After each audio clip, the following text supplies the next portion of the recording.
onto the topic.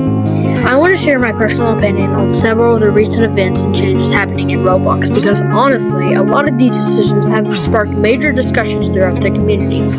First of all, while the situation may not be extremely recent anymore, the whole schlep controversy was something I personally found unnecessary and poorly handled. In my opinion, banning someone for doing something that many people viewed as harmless or even justified seemed excessive. And it created the impression that Roblox moderation can sometimes act too quickly without considering the full context of the situation. A lot of players already feel frustrated with the inconsistent moderation, so situations like that only add more criticism towards the platform. Secondly, there's the entire age verification system. I completely understand that Roblox is legally required to improve safety measures and comply with regulations, especially considering how large and young its audience is. But there still has to be a better, more accessible approach than requiring people to scan their faces or IDs.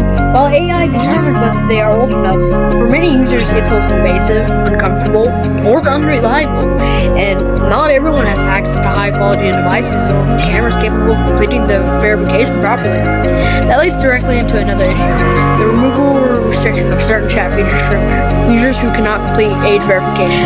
Personally, I eventually managed to do the age check, but for a long time I struggled because my phone constantly gave me error messages every single time I attempted to scan. It became incredibly frustrating, and I can only imagine how annoying it must be for people who genuinely do not have access to a camera or compatible device at all.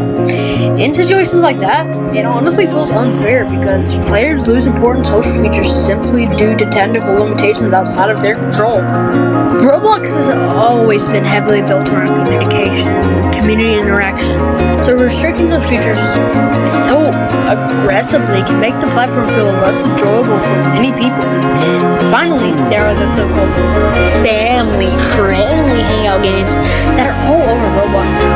Well, not a lot, but mostly you can find them, but on the surface, many of these games appear harmless and appropriate. Once you actually join them, the atmosphere can become surprisingly inappropriate, uncomfortable, or outright questionable.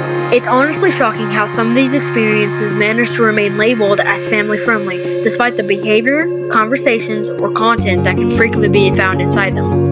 Overall, while Roblox is clearly trying to improve safety and modernize the platform, I honestly think a lot of these recent decisions show that there's still a major disconnection between what the company believes is best for the community and what many of us, aka actual players, experience on a daily basis. Anyway, thanks for letting me yap to you.